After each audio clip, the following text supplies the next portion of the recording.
So you're thinking about getting an Oura Ring. I've been there. I'm gonna be sharing my experience with the Oura Ring, but spoiler alert, you probably don't need it. Watch the whole video to find out why.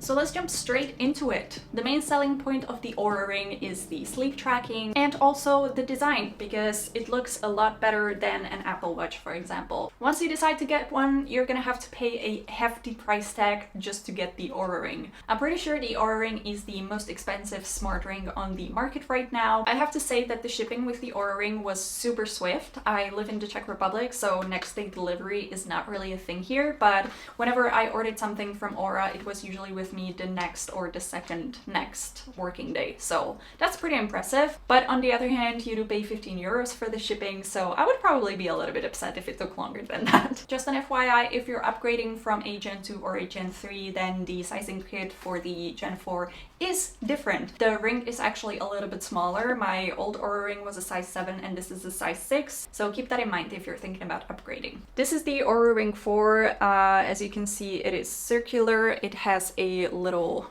ridge on the back here so that you know that this is supposed to be on the bottom of your finger. One thing that I absolutely hate about the Oura Ring is that if you want something other than the basic silver design, you have to pay extra, which is ridiculous. Like, why don't you offer all of the rings? I get that it's a great opportunity to make some extra cash, but oh my god, is it annoying. For that reason, I got the basic silver model. I probably would have preferred the brushed titanium for reasons that I'm gonna mention later. But imagine if you're a girly that doesn't wear silver. You have to whip out an extra 200 monies just for a different color. It's just, I don't like that. I'm not a great fan of the circular design. I preferred the old Oura Ring much better, which has this little flat situation going on at the top. It was much easier for me to know when the ring was upright with the Oura Ring Gen 2 because of the flat edge, and it also looks a little bit better in my opinion. I don't know, it's just a little bit edgy, maybe because it has an edge. All that to say, I don't hate the circular design, but I would have preferred if there were options at least. But if there had been options, it probably would have been like 50 euros more expensive anyway, so maybe it's for the best. Speaking of annoying things, one more super annoying thing about the Oura Ring is that you have to pay a monthly membership fee. Not only do you have to pay a ridiculous upfront cost for the ring itself, you actually also have to pay a monthly membership, which is about 6 euros, I believe. You might be thinking, oh, what if I just don't pay the membership? You're gonna lose access to the app, and the app is where all the good stuff is. The ring is pretty much just gonna become a accessory, a very expensive accessory that doesn't do anything. As for the battery life, it says on the website that it can stay charged for up to 8 days. For me, it stays charged for about 5 to 6 days, but I think the up to 8 hours refers to having the Oura Ring in airplane mode. If you put it in airplane mode, it just means that your ring isn't connected to your app in real time. So every time you would want to check your scores, you would have to disable airplane mode and let it connect to the app to update the scores. And the annoying thing about that is that you can't just turn it off by going into the app. You actually have to put it on the charger to turn off airplane mode. Just like with all modern day electronics, the battery life does decrease over time. Just to give you an idea, by the end of it, the old Oura Ring could only stay charged for less than a day, and that was after about, I think, 4 years of use. So keep in mind that you're eventually gonna have to replace it and pay another 600 euros for a new ring. Probably more, actually, because prices of everything just keep increasing. Oh, and I should probably also mention how long it takes to charge. So it doesn't actually take that long to charge. Obviously, depending on the starting battery levels, it's gonna vary, but for me, it usually takes like an hour or an hour and a half before it is fully charged. So considering that it lasts 5 to 6 days, that's pretty good. I know that with the Apple Watch, you have to recharge it a lot more frequently, so I guess that's a one-up for the Oura Ring. Alright, I feel like I've been pretty negative so far in this video, but let me now talk about some things that I like about the Oura Ring. So like I mentioned, the number one selling point is the sleep tracking of this device. It's useful to see how long it takes you to fall asleep, how many times in the night you wake up, what kind of sleep stages you go through, and then the total amount of sleep you got. Is it necessary to know this if you're just a regular human? No, not really.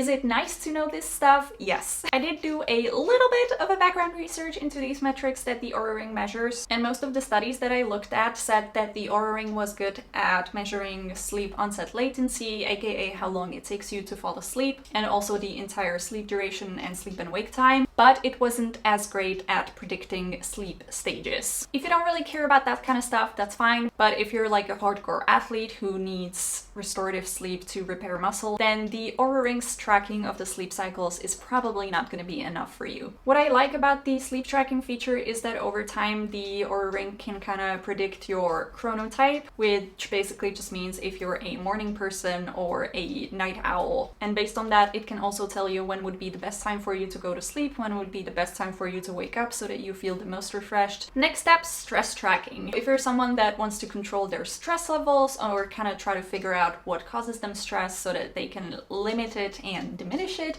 then it can be very helpful for that. When I was working at my corporate job, it would tell me multiple times a day that I was too stressed out and that I should take a break. So I would say that the stress prediction definitely works. Another thing that I enjoy about the Oura Ring, which I definitely do not take enough advantage of, is their Explore feature. They have a library of sounds that can help you relax or fall asleep, and they also have some guided meditations. If you're someone who partakes in meditation, then this feature is quite nice because there's quite a lot to choose from, and if you just need to, you know, chill out, take a break, take a breather, you can put out a guided meditation, and the Oura Ring actually measures your levels during the meditation so that you can see whether it worked or not. And the last thing that I like about the Oura Ring, which is the main reason that I got mine, is temperature tracking. One of the most useful features of the Oura Ring is that it knows that you're sick before you do. When you get sick, before you start showing symptoms, your temperature levels actually elevate, and Oura Ring can see that and it can alert you to the fact, which means that you know that you should be taking things easy. You should just generally not overextend yourself in order to speed up recovery. But the main reason I use temperature tracking is for tracking my menstrual cycle, which obviously is only going to be relevant to us uterus havers, so you can skip this part if it doesn't interest you. The reason I got the Oura Ring is because I use the Natural Cycles app, which is an app that allows you to either help prevent or plan pregnancy.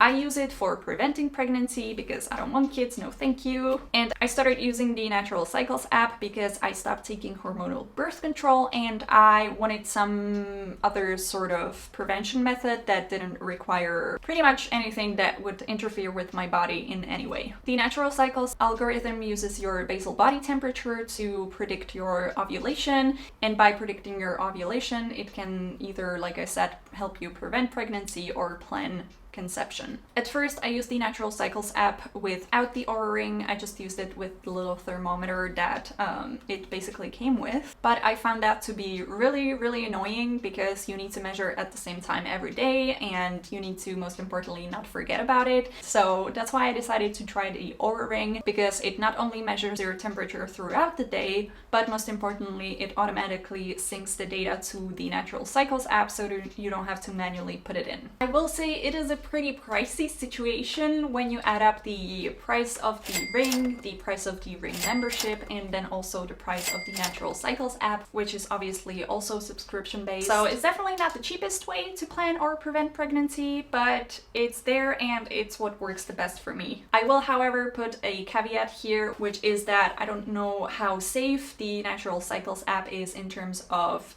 data privacy, which can be pretty problematic, especially if you live in countries that don't have the best view on abortions. I would keep that in mind. All right, let's move on to the dislikes, starting with activity tracking. Based on my experience, the activity tracking is not very accurate. It's not like the Apple Watch where you can just turn on that you're performing an activity and it starts kind of measuring the activity until you turn it off. It basically recognizes activity based on your heart rate. So if you're at the gym, for example, and in the middle of your workout session you have to stop because, I don't know, you have to go pee or something, the Oura Ring is actually gonna split that activity into multiple activities, which makes sense in a way, but it's annoying because you have to then go into the app and confirm each activity separately. I have taken a look at some peer-reviewed studies, like I mentioned, and they actually agree with my personal experience, which is that the Oura Ring activity tracker isn't as accurate as more rigorous forms of activity trackers. So again, time, this means that if you're a hardcore athlete or someone that really wants to pay attention to their heart rate and how much calories they burn,